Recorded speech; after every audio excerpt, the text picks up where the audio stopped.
So hello everyone. Today I will talk about the stocks of Intel and AMD.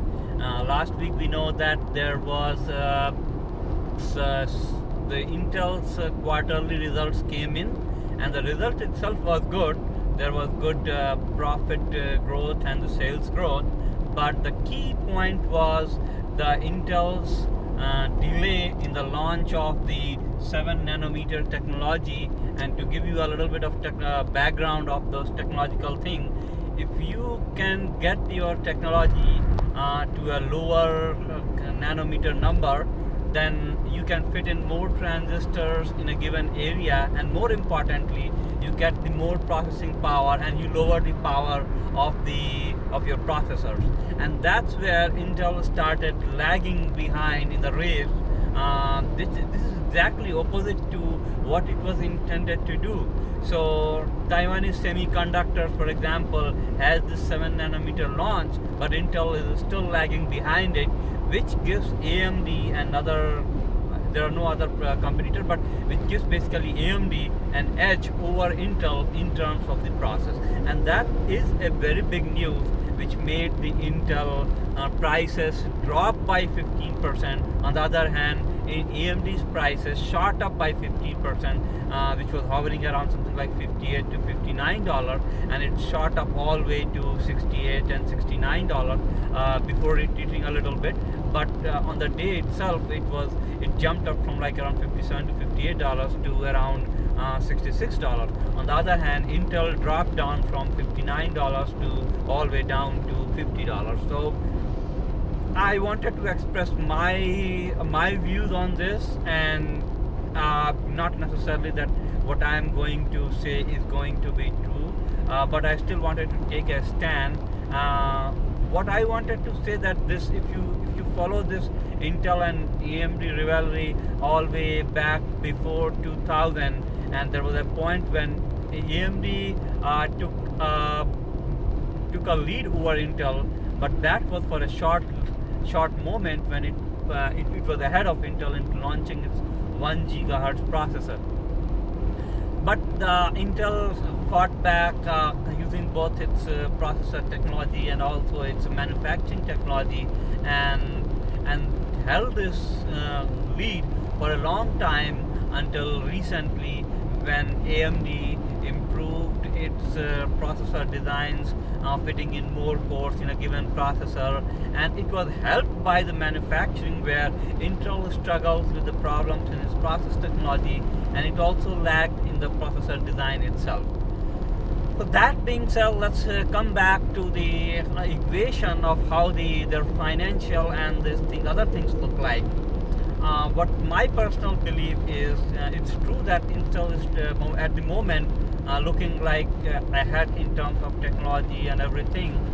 At the same time, Intel has a very big footprint in terms of its brand naming and things like that, which may not increase its percentage share in the process, but it will keep it afloat in terms of its profitability, in terms of its overall growth thing.